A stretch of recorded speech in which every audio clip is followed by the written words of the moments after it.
mau jadi pemimpin itu kita tidak bisa menyenangkan semua orang.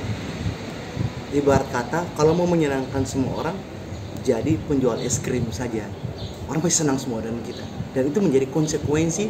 Dan dari saya tidak ada rasa dendam, tidak ada rasa marah, dan saya pikir itu menjadi suatu konsekuensi saya untuk membuat suatu keputusan. Dan jangan lupa bahwa akibat dari keputusan saya berpisah dengan Kak Anies akhirnya dapat partai dan ikut bertarung, dan saya juga dapat partai. Artinya bahwa keputusan saya itu benar, bukan keputusan gegabah, tapi keputusan yang lahir dari pertimbangan yang matang dan tidak merugikan siapapun di situ.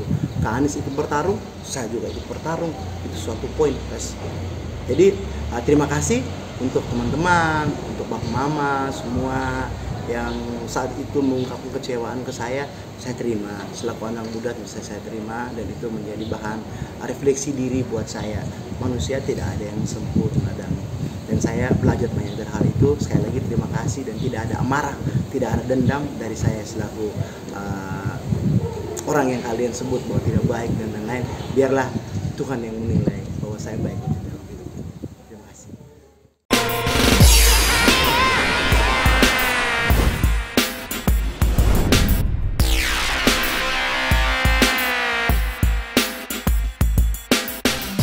Awal Juli 2020 saya ke Kupang.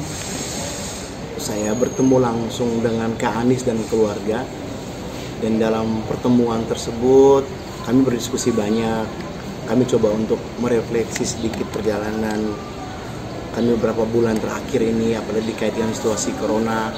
Ada beberapa pencapaian yang bagus, tapi ada juga beberapa hal yang menjadi pertimbangan kami, menjadi khusus buat kami, apakah kami bisa berikut kompetisi apa tidak.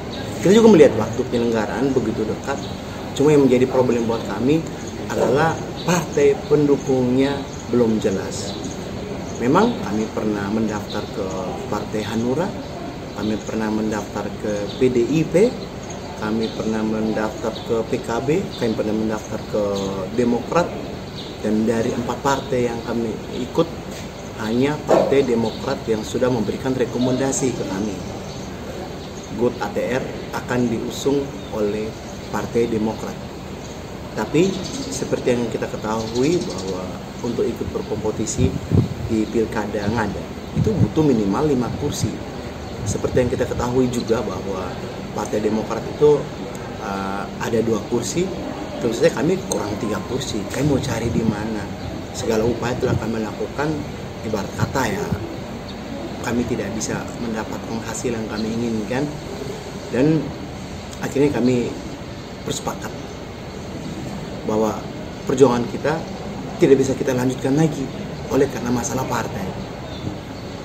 Makanya pada pertemuan tersebut coba kita buka-bukaan, dan akhirnya kita sepakat untuk tidak sepakat bahwa kalau kita tetap memaksakan diri, kami akan jadi penonton pada penyelenggaraan Pilkada 2020 kali ini. Ya, saya bicara saat itu di hadapan keluarga bahwa mulai saat ini saya dengan Kak Anies tidak bisa bermitra lagi sebagai pasangan calon yang akan berkompetisi di Pilkada Ngada 2020. Secara politik memang kami tidak punya hubungan apapun lagi, tapi persaudaraan tetap kita jaga selamanya. Dan kami meyakini bahwa politik itu sebentar saja, tapi persaudaraan berjalan selamanya. Jadi ada 2 hal. Yang pertama, waktu makin dekat. Kemudian yang kedua, partai tidak jelas. Ya, Pak Anies pada kesempatan itu juga menyatakan, ya kalau memang bahwa kita melihat kita tidak bisa bermitra lagi dengan berbagai alasan, ya beliau menerima. Beliau dewasa, beliau orang yang sangat, ya katakanlah sangat berdedikasi, orangnya baik. Dia selama kami bermitra secara bersama-sama, tidak ada hal-hal yang mungkin membuat saya itu jadi tersinggung oleh kata-kata atau perbuatan beliau. Beliau orang baik, orang tua yang baik. Tapi perlu saya jelaskan bahwa dengan Pak Pulus ini bukan serta-merta. Saya harus jujur menyampaikan itu, bahwa pada awal April 2019, pada saat saya mulai sudah menggiatkan diri untuk memperkenalkan diri ke masyarakat Ngada, yang pertama tentu saja saya harus datang dulu ke Pak Bupati saat itu. Saya menyampaikan niatnya saya untuk ikut memperkenalkan diri ke masyarakat Ngaden, ikut berkompetisi di Pilkada 2020. Saya sampaikan ke beliau yang pertama bahwa saya minta izin, saya memperkenalkan diri ke masyarakat, dan beliau menyampaikan silakan lakukan dengan santun, jangan melukai orang lain. Dan pada pertemuan itu juga saya sempat menanyakan ke beliau, sempat berdiskusi, Bapak maju atau tidak dalam pilkada ini? Kalau Bapak maju, saya siap jika Bapak mendaki untuk ikut mendampingi Bapak. Dan beliau sampaikan pada saat itu suruh saya bekerja saja dulu. Beliau belum punya opsi atau pilihan untuk maju dengan berbagai pertimbangan.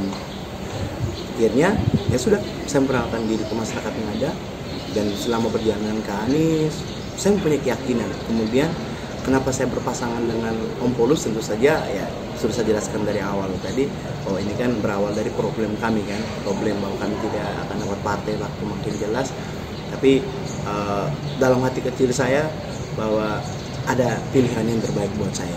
Tentu saja begini ya, kami dengan Om Polus ini kan kami sudah sering kontak, ya sudah saling kontak, ya sebagai bersay hello lah biasa, walaupun mungkin beliau saat itu menyampaikan tidak maju, cuma bukan berarti bahwa komunikasi kami kan terputus, tetap berkomunikasi.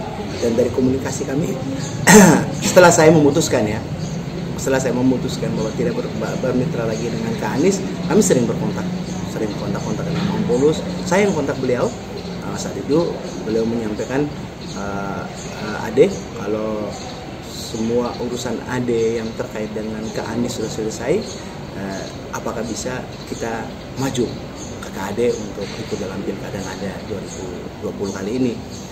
Dan saya tidak serta-merta terima, tapi saya harus melihat dulu data, berbicara Ngada hari ini seperti apa, kemudian kontribusi saya apa.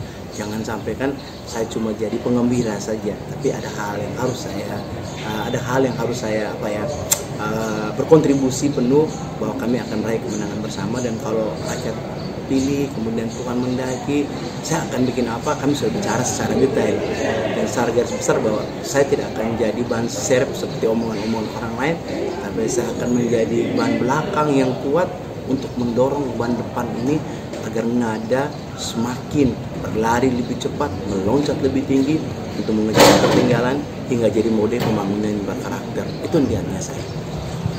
Apa yang unggul dari seorang Polus Lewa gitu, kemudian Pak Greg itu memilih untuk mendampingi beliau?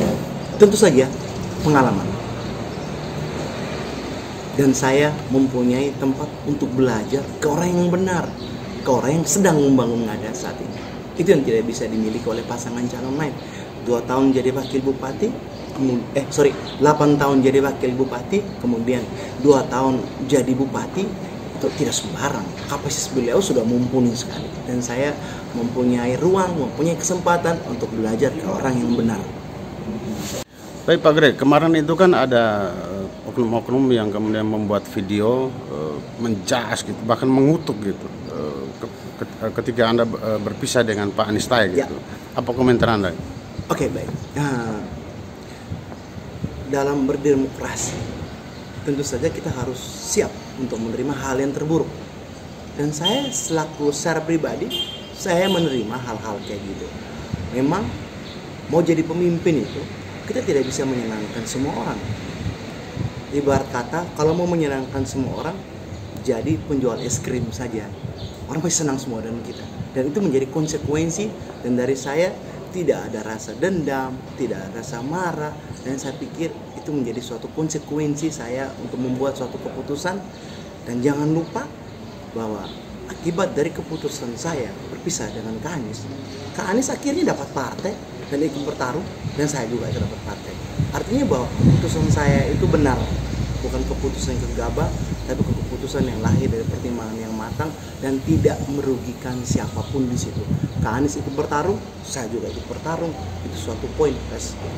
Jadi terima kasih untuk teman-teman, untuk Bang Mama semua yang saat itu mengungkapkan kecewaan ke saya terima selaku anak muda, saya terima, dan itu menjadi bahan refleksi diri buat saya. Manusia tidak ada yang sempurna, dan saya belajar banyak dari hal itu. Sekali lagi terima kasih, dan tidak ada amarah, tidak ada dendam dari saya selaku